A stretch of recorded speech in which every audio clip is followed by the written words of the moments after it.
Hi, this is Alice Helwig. Welcome to my YouTube channel. I'm just starting this, so I'm still still all a little bit raw. I wanted to start with a drawing video, which is kind of strange because I'm supposed to be talking about acrylic painting, but really everything comes down to drawing. And that's because drawing is a way that we see the world. It's a way we understand it. So the first thing I'm doing here is toning the canvas.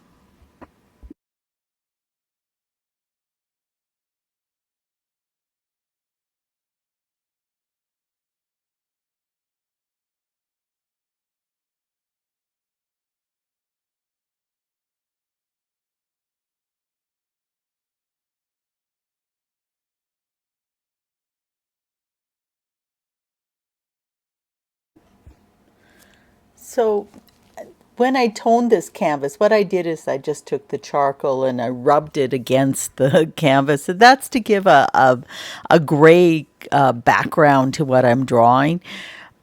This paper, as you can see, is really strange, and that's just in the finish of the paper. And it's one of those things where, yeah, you get what you pay for. In this case, this is a sketch pad from the dollar store. So I'm just going to continue with it, although it's very strange. Now, I learned to draw from library books, and so I still do that where it's a constructionist type of drawing and where you look for shape in things. And so these first little marks are, just kind of exploratory marks, nothing set in stone here. And that's it's just trying to find the angle of things and the shape of things. So I'm looking for circles. There's a really cool little hinge on this drawing, on this teapot, I should say. So I'm putting that in. This is a teapot that my husband gave me for our 25th wedding anniversary, and it was a secondhand teapot. So because of that, it didn't have a knob on the top. So the top is a knob that I put together. It's kind of odd. I found a silver ring, and then it's a gemstone on top of it. So it has this jaunty little angle that I quite like. Now, when I'm doing this now, I'm looking really carefully at what I'm drawing. I spend more time looking at what I'm drawing than actually looking at the paper. And I'm just trying to edit what's in my view and pick what I want to portray. So part of this handle here, I'm thinking about the shape inside the handle, and that's called the negative shape. And so I'm just going to grab an eraser here, and I'm going to erase out some of that shape. Now, if I was using better paper, this would probably be a bit more dramatic than what it is. But I'm looking at, what sits around this pot. That really helps you set in the edges sometimes. And so I'm, again, going back, just doing short little sketch marks. Nothing is set in stone right now. That's what a sketch is. I'm just exploring. I'm looking at what I'm drawing and then choosing those lines and those shapes and going from there.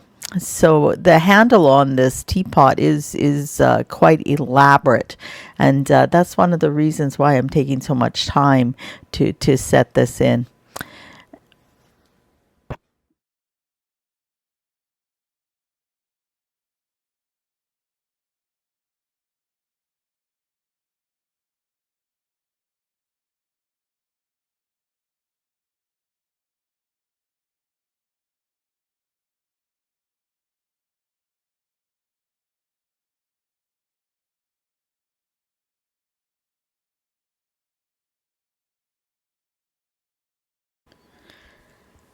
That mind battle is something that you face all the time.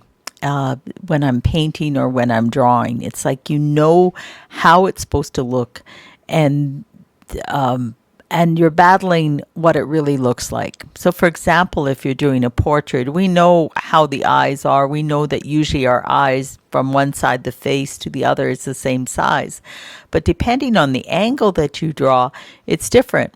And so you have to be aware of if things are foreshortened. And sometimes it means drawing things bigger than what you think it is. So it's always that little fight that you have in your brain of making yourself really, really look at what you're drawing. That's how you get to be a better drawer, is by looking. And so by looking more at what you draw, and really observing it and looking at the angles of things. How do things fit together? What's the relationship of this? How is this shape? That's how you get better.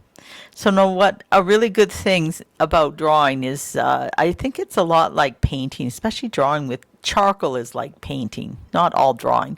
But look what happens. You can take it and just erase it. I didn't like the angle that I initially set in, so I just can smudge it. I know sometimes when I'm working with beginners, somehow beginner painters, they always want to draw on their canvas first. And it's interesting because I do spend a lot of time drawing the subject, but when it comes to painting, as you'll see, I rarely draw the subject on, especially with pencils. And that's because what happens is you get into the idea of we're going to draw this and then color this in. So what I'm doing right now is I'm looking at the teapot, which is off screen, and I'm holding up my charcoal and I'm squinting at the object, and what I'm trying to do is to figure out what's the height of that spout and then what's that angle. You'll notice when I put the angle in, I did one long stroke. Now I'm putting in again the negative spot that I see inside the spout. And this teapot has a lot of really fun little curlicues on it. So I'm going to be adding those as well and developing that. I don't need to put them all exactly as is because this is an interpretation. There was one time drawing and painting had a different place in the world, and that's before cameras. And when you had a record of things. And so there was, the artist made a big attempt at observing the world and doing it exactly as. We live in a place now where we have digital cameras. And so, if I wanted a honest record of this teapot, that's probably what I would do, is take a digital photo. I'm more interested in an interpretation of it. Now, as you do this again, this is why I love this toned canvas. And sometimes you can even do this with charcoal or not charcoal, with white chalk. I once saw in a store they had white chalk labeled as charcoal, and that seemed odd to me because chalk is a whole different thing than charcoal. Charcoal's made from burnt wood. But you can use white chalk here to do the same thing. I'm just lifting out the highlights with the eraser. If I had toned my canvas a bit darker, it would be a bit more dramatic. I keep saying canvas, sorry about that, tone the paper. You can also buy paper that already has a color or a tone to it. It's really fun to draw with, and so that's something else. This is something I'm doing right now. This is something that I started doing in art school. I like to make kind of a pool of the dark, and as soon as I put in that dark little area behind, again, I'm using the negative shape here, aren't I? As soon as I put that behind, what's happening is that it's having me think about the other shapes differently. Now you can use a stump to do this, and so what I did is I just wrapped some paper towel around a pencil, and I'm using that to come in. And you can buy stumps that they're paper. They look like paper pencils, and then you can go in and do this type of blending. I'm just going to take the eraser here and kind of neaten up and put a highlight on the edge because that's what I see. A lot of times with charcoal, I just like getting my hands into it. So you'll see me, later on, I'll probably put that stump away that I made and just use my fingers. So by putting that darker area in, it helps me look at it, and it helps me look and see what else am I supposed to put in here. When you do the metal like silver. There's a lot of contrast. So a lot of the values are, quite stark between each other. So quite pronounced. That's the word that I'm looking for. And so that's what I'm doing now is I'm building that up. I'm still, looking at the shape and making sure that those shadows, like that spout is actually a cylinder, isn't it? So the shadow that I see in this case is in the middle. Sometimes it's more to the side. And I'm just establishing that. Now, this eraser here is a kneaded eraser. They're really a lot of fun to use. I know that when I used to teach at the art center, that the kids would love these erasers and would spend their whole time just kneading them and pulling them. That's how you clean them, is you pull them like that and knead them, and they also soften as well. What's great about them is that you can take them and mold them and then just lift out the shape. They're really quite fun to use. They get really dirty and messy very quickly, but that's just the nature of the tool. So for the charcoal, I have different. This is all willow charcoal. And I like drawing with willow charcoal because it's softer. Sometimes I do have compressed charcoal. I don't have any today with me, but that's when they take the charcoal and they put it under pressure. So when you draw with it, it's really, really dark. It's less forgiving, but I do like to take that and use that to add in some really dark shadows later. Here I forgot, when I'm looking at the teapot, it's like, oh, I forgot to put that one little bloop that's on the side there. No problem. I can just revise it and change it and, and continue on with my drawing. So again, I'm darkening up that negative space that's there. I'm not through with the marks that I've made. I'm going to be coming in and editing them and changing them. That's the nature of drawing. And so I'm, working between the eraser and then putting in values with the charcoal and then smudging it. I was talking about my beginner painting students often will start with drawing first. And they'll draw an image onto their canvas and then they paint. And this is something I don't usually let them do. And I remember one time, it was actually an abstract class I was teaching, and I wouldn't let them draw first. It was like, okay, we're going to just develop this and paint. And one lady actually started crying. I felt pretty bad. But, it was just, she obviously didn't think she would be successful. And that's the point that I have about drawing on your canvas first before you start painting, is that it's a means of control. It's because we're not confident.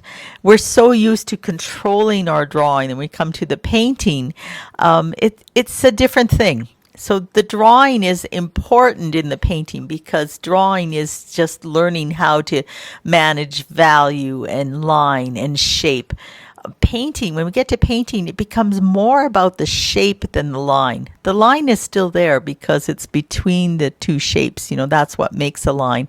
But it's not about coloring things in. It's not about, carefully rendering it and then coloring it in. So when you see me do my paintings in the next upcoming videos, rarely you'll see that I draw. And full disclosure, there are sometimes I do draw. Sometimes I'll use a piece of charcoal to set it in. A lot of times I'll just use the brush to draw. And sometimes I just start painting. If you watch the other video I did about the form lighting, where the lighting is in front of the object, you'll see that that's what I did, is that I started right away just painting, just, throwing down some paint and then building on it. So right now, what I'm interested in this next shape is looking at the rim. And by observation, you see that there's a little of that white shape, a thickness on that rim. And so if I don't include that, what happens is that it doesn't look real. Again, I'm building up that little pool of charcoal and using my finger to smooth it out and smudge it, and then sometimes using the same finger to come and put that value into the teapot. I grab the tissue paper there. You're really working between both today, so there's nothing wrong with that. Now, when you get to this little knob on the top, it's just a sphere. So one of the things we learn in art school is drawing different shapes. And oh my gosh, we spent so much time, like months on that. So we'd go into the studio and there would be balls and cubes and pyramids, all painted white and under different lighting conditions. And we had our drawing horses that we would straddle on, put our big drawing boards, and we would just draw these shapes again and again and again. And that is a really excellent way to learn. So when I'm doing this little spear here, it's kind of hard to get into because it's so small. It's making me wish I had pulled out a bigger pad of paper. But when I drew that spear, what I did is I put in the shadow, and then there's the highlight where the area is closest to the light, and then the mid-tone. And it just needs to be an indication of it. Right now in the lid, I'm looking carefully at the teapot again, and I'm just working between the eraser and the charcoal, kind of lifting, softening edges. And I'm looking at the darker areas of that teapot. And this observation of shape is really, really important. This teapot has kind of a jaunty little lid to it. I'm looking kind of, as I'm drawing it, because it's flat, I think I probably have that left side out of whack a little bit, but that's okay.